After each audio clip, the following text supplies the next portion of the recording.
Hello बच्चों, आप सब कैसे हैं? अच्छे हैं? Very good. बच्चों, आज हम लोग नया लेसन शुरू करने जा रहे हैं। Our environment from biology portion. बहुत ही छोटा लेसन है और बहुत ही इम्पोर्टेंट भी है। 3 मार्क्स के क्वेश्चन इस चैप्टर से आ सकते हैं आपके बोर्ड एग्जाम में। ठीक है।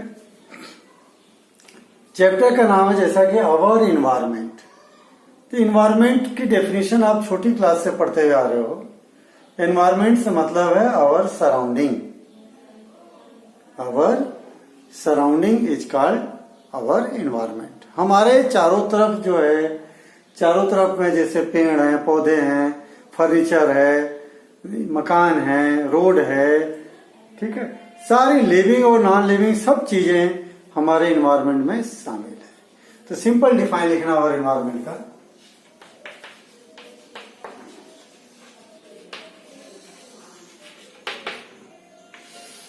Our surrounding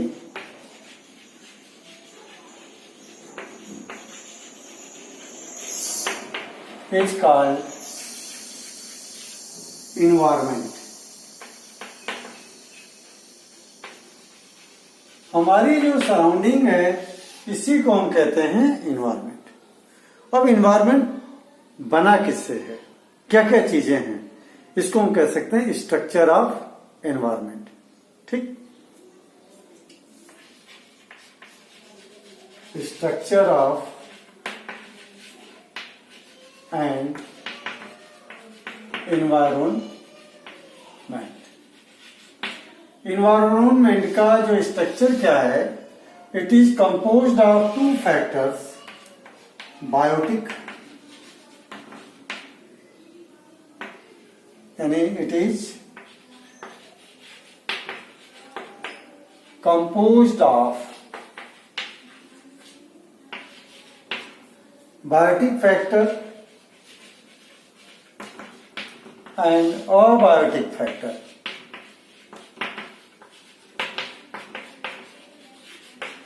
इन 2 फैक्टर से मिलकर के हमारा एनवायरनमेंट बनता है।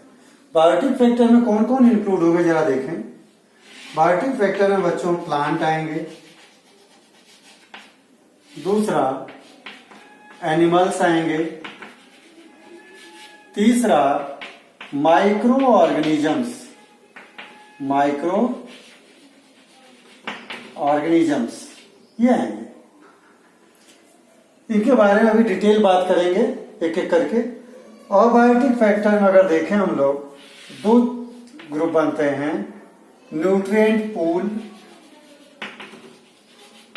न्यूट्रिएंट पूल मतलब खजाना, पूल का मतलब खजाना, न्यूट्रिएंट का खजाना। न्यूट्रिएंट का खजाना कौन है हमारी धरती पे? सारे न्यूट्रिएंट सॉइल में प्रेजेंट हैं, एयर में प्रेजेंट हैं और वाटर में प्रेजेंट है। आप पढ़े हैं 9th क्लास में कि प्लांट जो है अपना न्यूट्रिएंट कहां से लेगा? सारा मेनली सॉइल से। कार्बन हवा में से, कार्बन डाइऑक्साइड, हाइड्रोजन पानी में से लेगा। ठीक। तो न्यूट्रिएंट पूल के एग्जांपल अगर आप लिखना चाहें, एयर, वाटर और सॉइल, ये न्यूट्रिएंट पूल है। और इधर जो क्लाइमेटिक फैक्टर, क्लाइमेटिक फैक्टर से मतलब बच्चों जो क्लाइमेट को बनाते हैं। अब क्लाइमेटिक फैक्टर से मतलब जो क्लाइमेट को बनाते हैं। क्लाइमेट को कौन बनाता है? Climate is consist of sunlight, temperature, pressure, rainfall, humidity।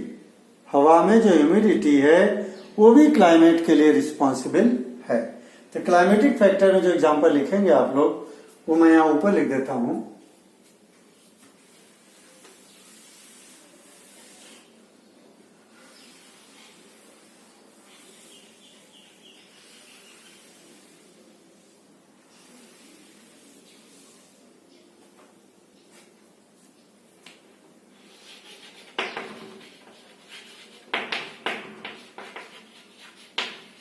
Climatic factor में आपके आ जाएंगे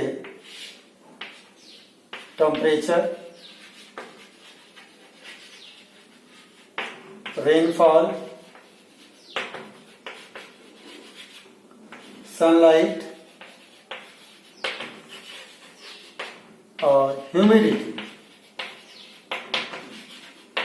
बच्चों ये जो मेन फैक्टर है चारों, किसी भी एरिया का, किसी भी इन्वायरमेंट का क्लाइमेट कैसा होगा, यही चारों मिलकर डिसाइड करेंगे। जहां ज्यादा गर्मी पड़ेगी यानी वो रेगिस्तान रहेगा, जहां रेनफॉल ज्यादा होगी यानी आपका आसाम और देहरादून उत्तरांचल वाला इलाका। ह्यूमिड जहां होती है जैसे यूपी है, बिहार का इलाका, यहाँ ह्यूमिडिटी ज्यादा रहती है हवा में। तो ये टेम्परेचर जहां कम होगा, जम्मू कश्मीर वाला इलाका। तो वहां के क्लाइमेट को डिसाइड करने वाले कौन है? ये चारों फैक्टर। क्लियर है? अब हम बात करते हैं, ये तो बात हो गई इन्वायरमेंट का स्ट्रक्चर। कभी एग्जाम में आया था, our environment is consist of biotic factor. Biotic factor से मतलब प्लांट, एनिमल और माइक्रो ऑर्गेनिजम्स। अबायोटिक फैक्टर में दो बताया मैंने, न्यूट्रिएंट पूल यानी जो लिविंग बींग्स का न्यूट्रिएंट का खजाना, एयर, वाटर, सॉइल, और क्लाइमेटिक फैक्टर। ये हो जाएगा उसका स्ट्रक्चर इन्वायरमेंट का।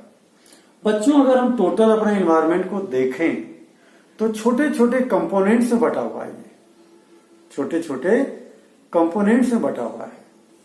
जैसे मान लो अगर हम अपने एरिया का देखें यहाँ पे, तो पॉन्ड है कंपोनेंट, गार्डन है, क्रॉप फील्ड है, डेजर्ट है। ठीक, ये सब क्या है? हमारे इन्वायरमेंट के कंपोनेंट है। इसी को हम नाम देते हैं इकोसिस्टम। क्या कहते हैं? इकोसिस्टम। इकोसिस्टम की डिफाइन मैं आपको समझाऊं।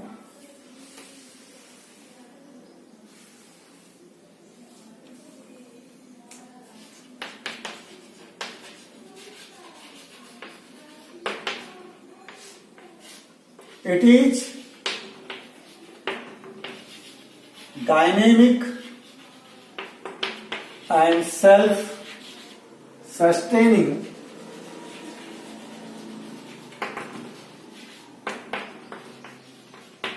unit of the environment.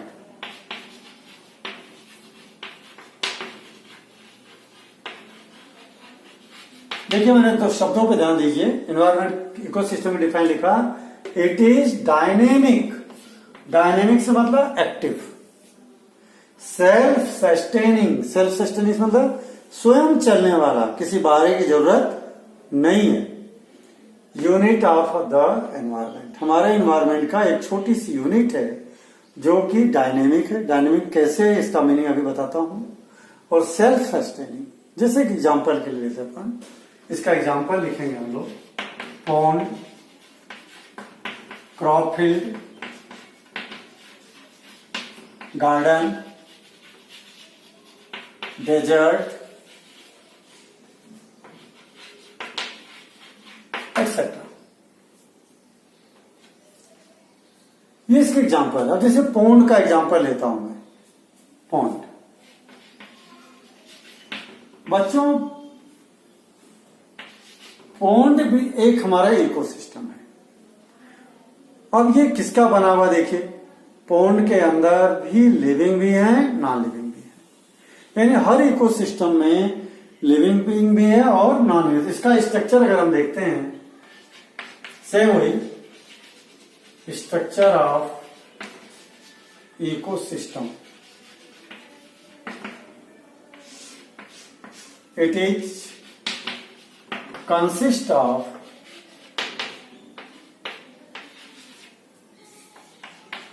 Biotic. Biotic में कौन कौन आ गया? वही plant, animals and micro organism and abiotic.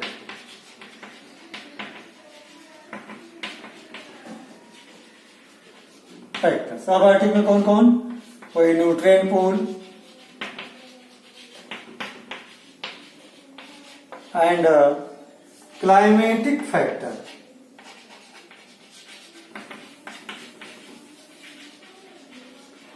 इतने चीजों से मिलकर के इकोसिस्टम भी बना है, जैसे कि इन्वायरमेंट बना है। क्योंकि जो इकोसिस्टम हमारा, उसका जो अपना इन्वायरमेंट है वो अपने आप में सेल्फ सस्टेनिंग है और डायनेमिक है।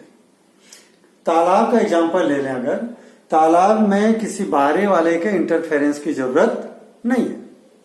जैसे एग्जांपल के लिए देखें, तालाब में तले में छोटे छोटे प्लांट्स हैं, छोटे छोटे प्लांट्स हैं। उन प्लांट्स को खाने वाली कौन है? छोटी छोटी छोटी छोटी मछलियां हैं या इंसेक्ट हैं।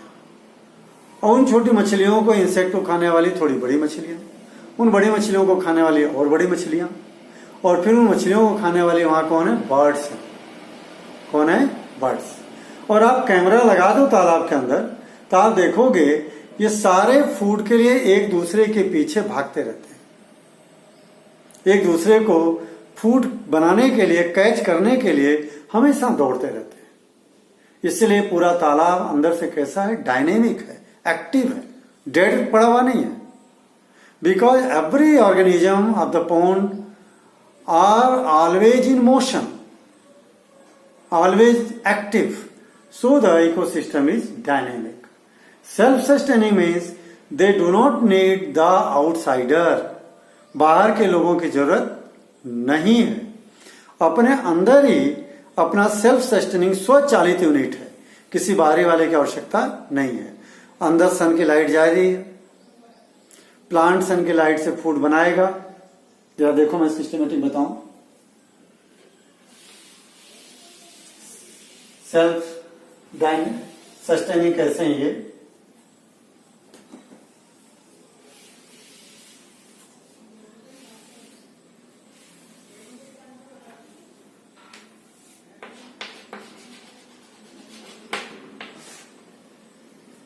छोटे छोटे जो तालाब में प्लांट्स हैं, वो प्लांट्स क्या कर रहे हैं बच्चों?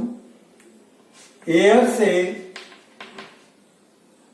वाटर से,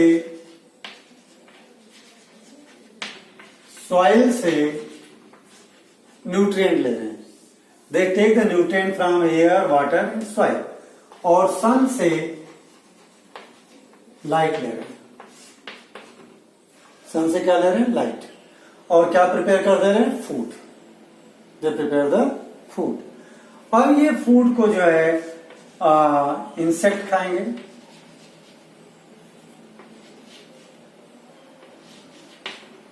और स्मॉल फिश। और इन स्मॉल फिश को कौन खाएगा? Big fish. और बिग फिश को कौन खाएगा? बर्ड्स। ये देखिए, ये सारे मिलकर के प्लांट ने फूड बना लिया। अब इस फूड को इन्होंने खाया, यानी ये सारे क्या हो गए? कंज्यूमर हो गए, कंज्यूमर। और ये क्या हो गया? प्रोड्यूसर। प्लांट क्या हो गया? प्रोड्यूसर, फूड को प्रोड्यूस करने वाला, और ये सारे कंज्यूम करने वाला। अब देखिए, यहां से जो फूड मिला है, इसने खाया, फिर इसको इसने खाया, इसको फिर इसने खाया। इनको तो आसानी से प्लांट पड़े जाके खा लेते हैं, लेकिन इनको खाने के लिए इनको मशक्कत करनी पड़ती है, इनके पीछे भागना पड़ता है।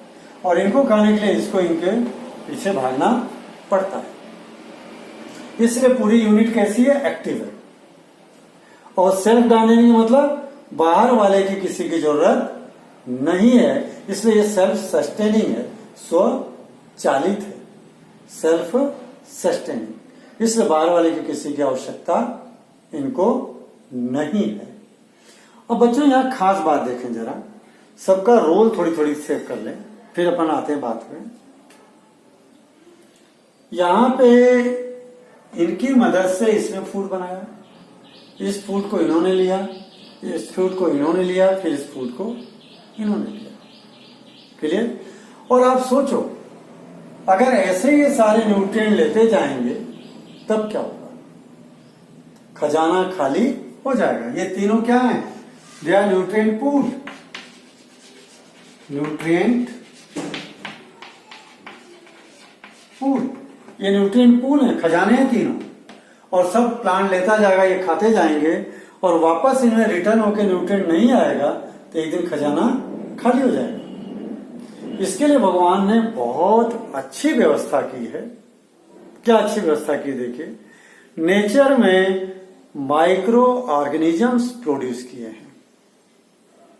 8th क्लास में पढ़ा होगा आप लोगों ने माइक्रोबियल वर्ल्ड, यानी माइक्रो ऑर्गेनिज्म, जिसमें बैक्टीरिया, वायरस, फंजाई, प्रोटोजोआ और एल्गी को शामिल करते हैं। 5 ग्रुप हैं माइक्रो ऑर्गेनिज्म के। कितने group? 5 group. Bacteria, virus, fungi, protozoa. Protozoa में कौन आएगा पता है? प्लाज्मोडियम, मलेरिया व्यक्त करने वाली बीमारी, पैरामीशियम, यूग्लिना, ये प्रोटोजोआ। फाइलेरियर वॉर्म, जिससे फाइलेरिया की बीमारी होती है, और एल्गी, काई। ये जो हैं सभी माइक्रो ऑर्गेनिज्म में आ गए, और ये हमारे लिए फायदेमंद भी हैं और नुकसानदायक भी हैं। अब यहां इस चैप्टर में जरा इनका रोल देखो आप। जो बच्चों माइक्रो ऑर्गेनिज्म है, जब ये डेड हो जाएंगे, इन्होंने न्यूट्रिएंट ले लिया, ये भी मरेगा, ये भी मरेगा, ये भी एक दिन मरेगा। When these organism die, ये जब मर जाएंगे, then micro organisms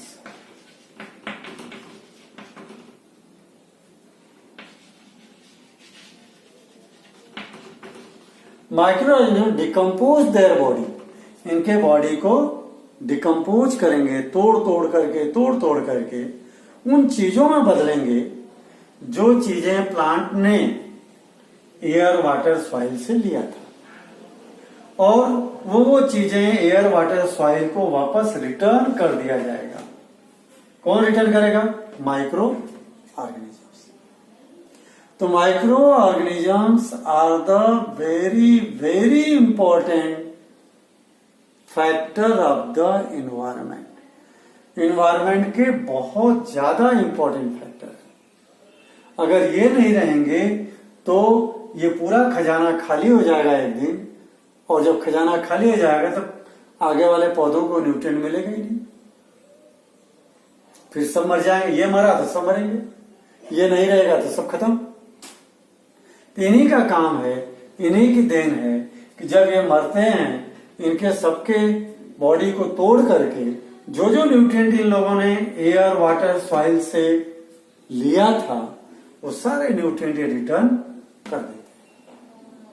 ठीक, और इसके बदले और भी क्या काम करते मालूम है?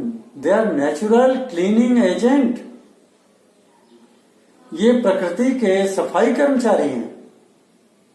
अगर ये नहीं रहेंगे तो पूरे धरती पे, पूरे रोड पे जो मर गया ऐसा कैसा ही पड़ा रहेगा, लाश ही लाश रहेगी।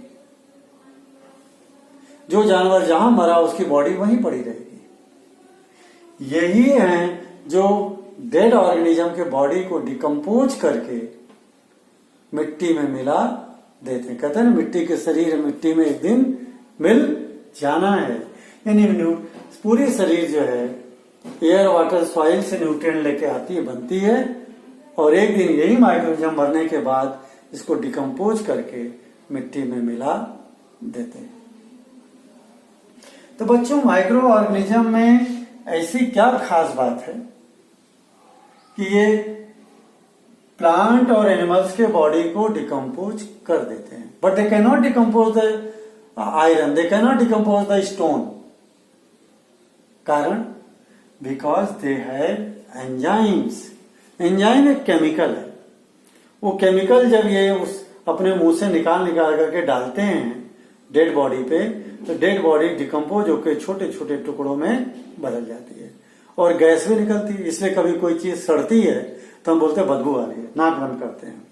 बदबू आ रही है, इसका मतलब क्या है? Micro organism are in action. बदबू आ रही है, इसका मतलब क्या हो रहा है? Micro organisms are in action. वो पूरे कॉम्प्लेक्स बॉडी को तोड़ तोड़ करके सिंपल बॉडी में बदल रहे हैं, और जिन चीजों को ये तोड़ करके सिंपल बॉडी बना देंगे, that bodies are known as biodegradable. Bio मतलब माइक्रो ऑर्गेनिज्म, डिग्रेडेबल इनके द्वारा डिग्रेड किए जाने लायक वो मटेरियल हैं जिनको ये डिकम्पोज करते हैं। तो थोड़ी माइक्रो ऑर्गेनिज्म के बारे में बात करता हूं, इसको पूरा कर लें।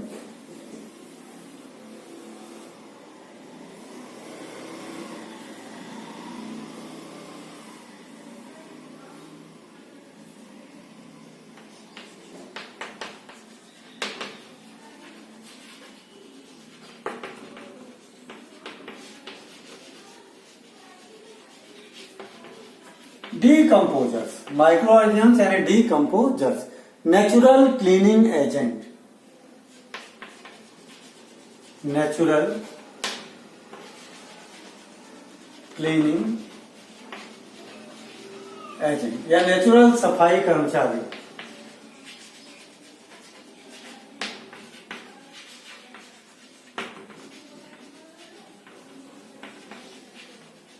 ये प्रकृति के सफाई कर्मचारी हैं।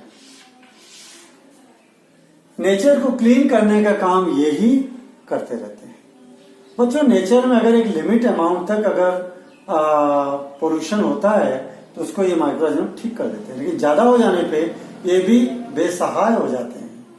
गंगा नदी में ऑलरेडी नेचुरल क्लीनिंग एजेंट हैं कि थोड़ी बहुत हमारे नहाने धोने से अगर गंदगी होती है तो उनको ये क्लीन कर देते हैं, लेकिन अगर ज्यादा गंदगी होती है तो ये भी बेबस हो जाते हैं, ये क्लीन नहीं कर पाते। तो माइक्रो ऑर्गेनिज्म क्या है?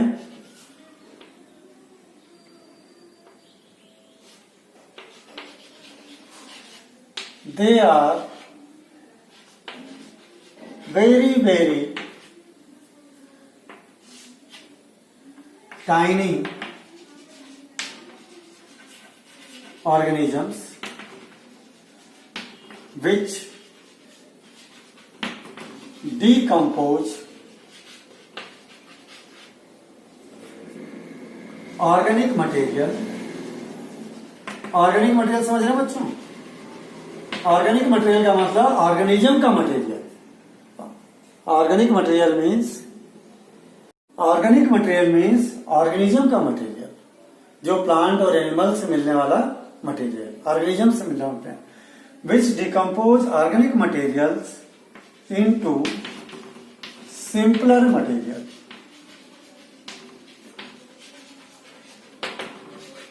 with the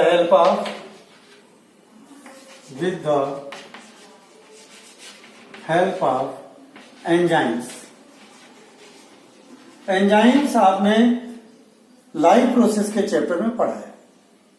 हमारे बॉडी के अंदर जो है, जो एंजाइम्स हैं, पहले इसका एग्जांपल लिख लो फिर मैं भूल जाए। Example, bacteria, virus, fungi, protozoa and algae. ये जो माइक्रो ऑर्गेनिज्म्स हैं, ये बायोडिग्रेडेबल मटेरियल यानी ऑर्गेनिक मटेरियल को डिकम्पोज करके सिंपलर मटेरियल बना देते हैं। मैंने सिंपल लिखा definition, they are very very tiny organism which decompose organic materials into simpler material with the help of enzyme.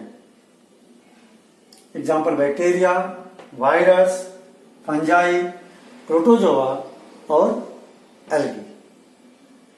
तो बच्चों, जो माइक्रो ऑर्गेनिजम्स हैं, इनके अंदर क्या प्रेजेंट है? एंजाइम।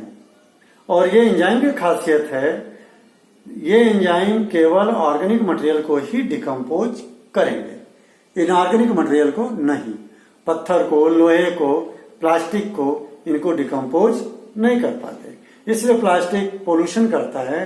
प्लास्टिक को बैक्टीरिया और एंजाइम डिकम्पोज नहीं कर पाते, इसलिए हमारी गवर्नमेंट कह रही है कि भाई प्लास्टिक का यूज मत करो, क्योंकि पोल्यूशन होता है। गाय खाती है उनको, वो भी मरती है। तो कुल मिलाकर के ये क्वेश्चन बहुत इंपॉर्टेंट है, 3 नंबर का था। What are micro organism, right their role. तो रोल में क्या लिखेंगे जरा देखो।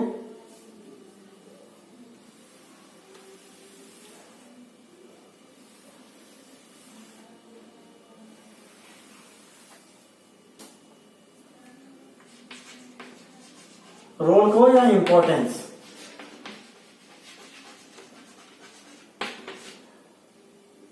नंबर 1, दे decompose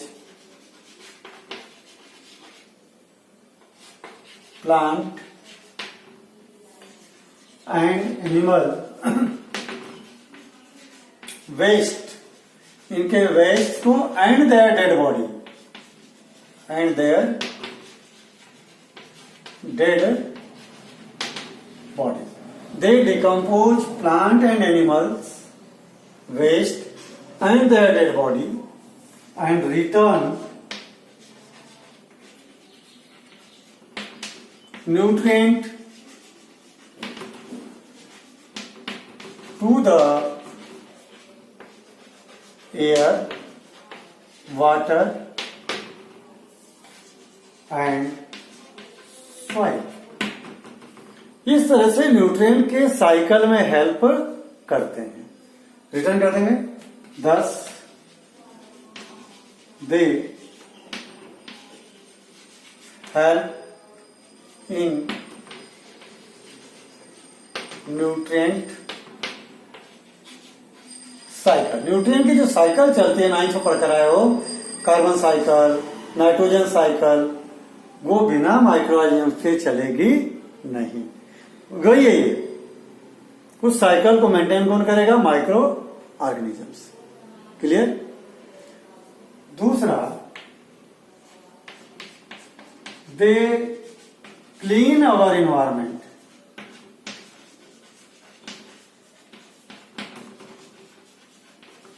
हमारे इन्वायरमेंट को क्लीन करने का काम भी ये करते हैं।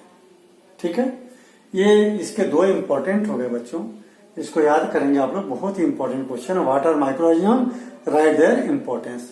तो ये इसके इंपॉर्टेंस। क्लियर? ये क्वेश्चन हमारे एनसीईआरटी के बुक में दिया है कि अगर कोई बच्चा या कोई स्टूडेंट कार्बन खाए, कोयला खाए, तो क्या उसको वो डाइजेस्ट कर लेगा? उससे एनर्जी मिलेगी? Yes or no? No. Why? क्योंकि because we do not have enzyme to digest the coal. हमारे पास में ऐसे एंजाइम्स नहीं है जिससे हम कोल को पचा सकें और उससे एनर्जी ले सकें। इसलिए अगर कोई कार्बन खाता है तो उसको एनर्जी नहीं मिलेगी। ओके बच्चों, ये सारी बातें मैंने इकोसिस्टम के बारे में बताई। अब हमारा जो टॉपिक अगली बात आ रही है वो छोटे छोटे 4-5 टॉपिक हैं, उनको हम लोग अगले पीरियड में लेंगे। ठीक है बच्चों? ओके बच्चों, have a good day. Have a good day बच्चों।